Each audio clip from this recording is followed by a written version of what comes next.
भगवान श्री कृष्ण ने गीता के अंदर मुक्ति के 3 मार्ग बताए। कौन कौन से? कर्म योग, ज्ञान योग और भक्ति योग। पहले हम इन मार्ग के ऊपर बाद में बात करेंगे। हम पहले बात करते हैं योग पर, कि कर्म के साथ में भी भगवान ने योग लगाया है, ज्ञान के साथ में भी योग लगाया है और भक्ति के साथ में भी योग लगाया है।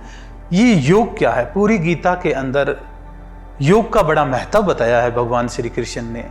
योग का मतलब जहां पर भी गीता में आता है उसका मतलब समानता ही समझना है।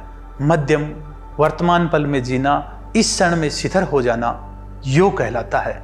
ना अतीत की यादें रहे, ना भविष्य की तैयारी रहे, बस इस क्षण में हम प्रवेश करके भगवान श्री कृष्ण बार बार कहते हैं अर्जुन को कि तुम योगी बनो। योगी तपस्वियों से भी श्रेष्ठ होते हैं, शास्त्रों की जो ज्ञाता है उनसे भी श्रेष्ठ होते हैं, सकामियों से यानी जो पूजा पाठ हवन करते हैं उनसे भी श्रेष्ठ होते हैं। इसलिए हे अर्जुन तुम योगी बनो। योगी तो योगी बनने का मतलब क्या? कि हम शिथिर हो जाएं, इस क्षण में शिथिर हो जाएं। और इस क्षण में जो शिथिर होकर चाहे हम कर्म करें, चाहे हम ज्ञान योग में जाएं, चाहे हम भक्ति योग में जाएं, योग तीनों में धारण करना पड़ेगा अगर हमें सुख शांति से जीवन जीते हुए लास्ट में मुक्ति को प्राप्त करना है। तो हम सबसे पहले बात करते हैं, अगर आप में करने की शक्ति ज्यादा है तो आप कर्म योग के अधिकारी हैं। अगर आप में कुछ जानने की शक्ति ज्यादा है तो आप ज्ञान योग के अधिकारी हैं। अगर आप में प्रेम और श्रद्धा ज्यादा है तो आप क्या है? भक्ति योग के अधिकारी है। तो आप अपने आप को चेक करें कि आपका स्वभाव क्या है। कुछ करने का है तो आप योग धारण करके कर्म करें। अगर आप में कुछ जानने की इच्छा ज़्यादा है कि ये संसार किसने बनाया, मैं कौन हूँ, सत्य की खोज करनी है, तो आप ज्ञान योग में जाइए।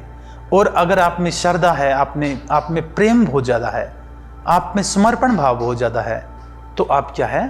भक्ति योग में जाए। और ये योग क्या है हम इनके ऊपर बात करेंगे। तो सबसे पहले हम बात करते हैं कर्म योग पर। कर्म योग में हमें कार्य कैसे करना है, तो हम कर्म योग के ऊपर बात करते हैं कि एक छोटी सी कहानी है। एक राजा थे और राजा को किसी ने भेंट किया, एक पुरस्कार किया, मुकुट। मुकुट को भेंट करने के बाद में इतना सुंदर मुकुट था, इतना अच्छा मुकुट कि राजा को बहुत ही अच्छा लगा। और राजा को वहम हो गया कि इसके अंदर है ना पीतल या तांबा कुछ मिलाया हुआ है, ये पूर्ण सोने का नहीं है, टोटल सोने का ये मुकुट नहीं है।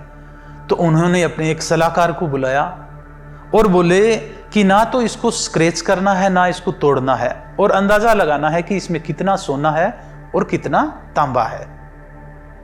तो सलाहकार बोला कि मैं प्रयास करता हूं।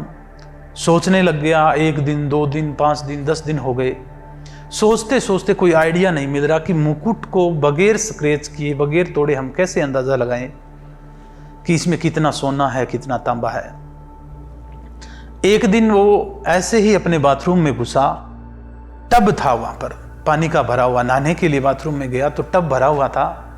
वो सोच रहा था कि कैसे अंदाजा लगाऊं। और वो जैसे ही टब में जाकर लेटा तो जो टब का पानी था और जितना शरीर का भार था उतना पानी बाहर टब से निकल गया। तो उसको लगा कि आइडिया मिल गया, अब तोला जा सकता है कि मेरा भार और ये पानी का भार। तो उसको कुछ हिंट मिल गया, आइडिया मिल गया, भाई इसका तो अब मैं अंदाजा लगा ही लूंगा। और आइडिया मिलते ही वो वहां से दौड़ा। शहर में दौड़ता जा रहा है। लोग बोल रहे हो कि कैसे दौड़ रहे हो, कपड़े भी नहीं पहने हैं, ऐसे ही निकल के दौड़ पड़ा। राजा के पास में गया, राजा को जाकर बोला मिल गया आइडिया मिल गया, अब हम अंदाजा लगा लेंगे। तो राजा कहने लगे क्या पागल हो गए हो, तुमने कपड़े भी नहीं पहन रखे, ऐसे कैसे भागते आ रहे हो। तो फिर उसको ये याद आया कि मैं कितना कर्म में लीन हो गया था। और फिर उसने लिखा सलाहकार ने कि मुझे जीवन में पहली बार ये पता चला कि कर्म क्या होता है असली, कि बगैर फल की इच्छे कर्म कैसे हम कर सकते हैं, कि मैं कर्म में इतना लीन हो गया कि मैं अपने आप को ही भूल गया। तो कहने का मतलब क्या है प्यारे सज्जनों, इतना कर्मठ हो जाए। यही तो भगवान श्री कृष्ण कह रहे हैं अर्जुन को कि युद्ध भी ना बचे और तुम करने वाला कर्ता भी ना बचे। तलवारों की ध्वनि ऐसी हो जाए कि सिर्फ कर्म ही बचे और कुछ ना बचे। तो ऐसे कर्म करने से हमें मुक्ति मिलती है कि हम कर्म करते जाएं और हमारी उनमें कोई इच्छा ना रहे और हम योग में ऐसे शिथिर हो जाए कि हम कर्म योगी बन जाए। तो भगवान ने दूसरा मार्ग बताया, ज्ञान योग। ज्ञान योग क्या होता है? ज्ञान योग का मतलब है हमें जानना है। यहाँ पर 3 चीजें होती है।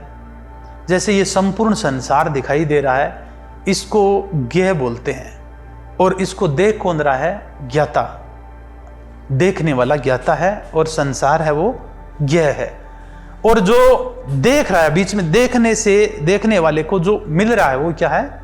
ज्ञान है। जो अनुभव हो रहा है वो है ज्ञान। तो इसके बाद में हम बात करते हैं कि एक पौधा है, उस पर एक गुलाब का फूल खिला हुआ है, और वो गुलाब का फूल देख रहे हैं हम। देखने वाले कौन है? हम हैं ज्ञाता, हम हैं दृष्टा, देखने वाले। और ये एक फूल है, तो इसके अंदर हम भी खो जाएं और वो ज्ञेय भी खो जाए, लेकिन ज्ञान ही बचे। हम इतने एक हो जाएं उसमें, इतने शिथिर हो जाएं कि ना हमें फूल दिखाई दे, ना देखने वाला दिखाई दे, सिर्फ ज्ञान ही बचे। वो होता है क्या? ज्ञान योग। और इसके बाद में बताया भक्ति योग। भक्ति योग के अंदर क्या है? समर्पण भाव, श्रद्धा।